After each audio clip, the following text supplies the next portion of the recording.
డబ్బులు వెళ్తాయి, అవినీతి జరుగుతుంది. దానికి ముగింపు ఎక్కడా అన్నదే ఇక్కడ ప్రశ్న. ముగింపు ఎక్కడా అంటే ఎలా ప్రూవ్ చేస్తావు నువ్వు? తినలేదు అని చెప్తే రాజకీయ నాయకుడు తినడండి, ఆయన చాలా నిజాయితీ పరుడు అని చెప్తే నోటితో కూడా నవ్వరు ఎవరు.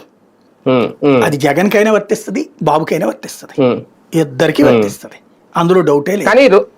కానీ ఈ కేసులో కొత్తగా రోజుకొకరు పుట్టుకొస్తుంది. ఈ పాత్రదారుల విషయంలో ఇద్దరు కన్ఫ్యూజ్ చేస్తున్నారా, లేదంటే సిట్ అధికారులు ఏమైనా కన్ఫ్యూజ్ అవుతారా? అంటే సమస్య ఏంటంటే సిట్ ఒక స్క్రిప్ట్ తయారు చేసేసుకుంది, దానికి అనుగుణంగా పాత్రను ప్రవేశపెడతా ఉంటది. అంటే సిట్ క్లియర్ గానే ఉందా? సిట్ ఒక స్క్రీన్ ప్లే తయారు చేసేసుకుంది, ఏ టైంలో ఎట్లా ఎస్టాబ్లిష్ చేయాలని. ఇప్పుడు తొందరపడి చేయారింది ఇక్కడ. వసు వెంకటేష్ నాయుడిని కొంత ఎస్టాబ్లిష్ చేయాలి వీళ్ళు.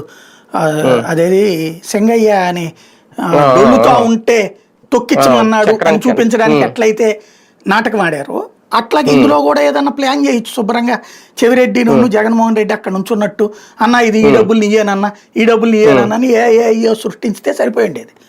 వీడియో ప్రూఫ్ ఏమో అది తొందరపడ్డట్టున్నారు. అతని ఫోన్లో ఇది దొరుకుండొచ్చును.